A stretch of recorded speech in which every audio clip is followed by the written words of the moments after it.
एक एक स्तोत्र के शब्द के प्रति बहुमान बढ़ जाएगा।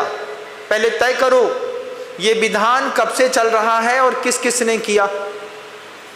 उसके बाद तय करो इस विधान के जो मुख्य नियोजन करता है तीर्थंकर कौन से तीर्थंकर? आदिनाथ जी भगवान। आदिनाथ जी भगवान जी के नाम की मंत्र जाप आज तक कितने लोगों ने करी, एक बार तय करो पहले, तो फिर उस शब्द की कीमत और बढ़ जाएगी। आदिनाथ भगवान युग के आदि में हुए, जब वो हुए तो कहते हैं आदिनाथ भगवान जी के उद्बोधन के बाद सर्वार सिद्धि सूनी पड़ गई, सब लोग मोक्ष चले जाते थे। अनंतानंत लोगों ने आदिनाथ भगवान को नाम जप के मोक्ष चले गए।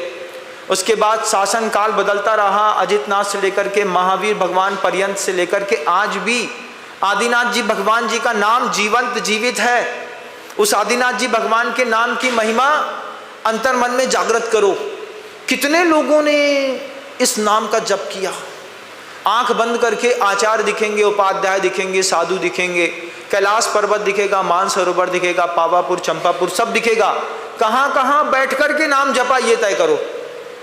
मंदिर में बैठ करके कितने लोगों ने जपा, फिर अकृत्रिम जिनालयों में जाकर के आदिनाथ भगवान का नाम कितने लोगों ने जपा। जब ये तय कर लेंगे तो पूर्व भूमिका के साथ साथ आपकी एक जबरदस्त भूमिका तैयार हो चुकी होगी। उसके बाद नारियल उठाइए, माथे पे लगाइए और सोचिए मनोवती इतना बड़ा गजमोती चढ़ाती थी जो चमकता रहता था, चकमक चकमक चकमक, है ना। हम नारियल चढ़ा रहे हैं छिलका लगा हुआ, इसमें हम कुछ और कमाल कर सकते थे।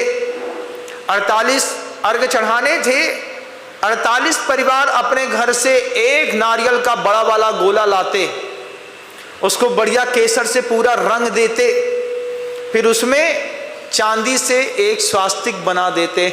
मना चांदी तो बहुत महंगी है, देखो विशुद्धि बढ़ानी हो तो 1000 तरीके हैं और कोरम पूरा करना हो तो कोई बात नहीं। अब आप एक एक गोला ला करके एक एक अर्घ चढ़ाया होता एक एक परिवार ने, तो इस रंगत इसकी कुछ और होती। वहां गजमोती चढ़ाए इतना बड़ा, इतने बड़े गजमोती चढ़ा करके उसने भगवान की वंदना अभिवंदना करी होगी। उसने भी विधान किया होगा मनोवती ने, एक आपका भी विधान है। क्या दोनों एक हैं? बोल दो। नहीं है महाराज। ये पूर्व भूमिकाएं एक बार किसी भी चीज की तय हो जाए, किसी भी चीज के उस वस्तु तत्व को आप समझ लें, प्राप्त कर लें, एक बार तय कर लें कि जिस नाम को मैं ले रहा हूं कितने लोगों ने दिया, कैसे कैसे आचार्यों ने, गुरुदेव शांति सागर जी महाराज, वीर सागर जी, शिव सागर जी, ज्ञान सागर जी महाराज जी को तो विधान पर इतना अचूक विश्वास था कि जब भी कोई व्यक्ति गृहस्थ मुसीबत में होता वे खुद उसके नाम से विधान करके गंदों तक उसके घर तक पहुंचवा देते। इतने करुणामयी थे, इतने करुणामयी दादा गुरु ज्ञान सागर जी महाराज।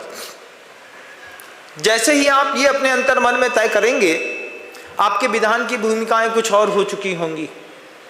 इस विधान को कमजोर मत समझना, इस नाम को कमजोर मत समझना, इस क्रिया को कमजोर मत समझना। आगम ग्रंथों में लिखा है 2 प्रकार के चारित्र होते हैं, सराग चारित्र भी होता है और वीतराग चारित्र भी होता है। गुरुदेव कह रहे थे, सराग और वीतराग चारित्र की चर्चा चल रही थी। एक मुमुक्षु भाई आकर के बोलते हैं बड़े प्यार से, महाराज सराग चारित्र तो है, से भी है और वो संसार में फंसाने वाला ही है।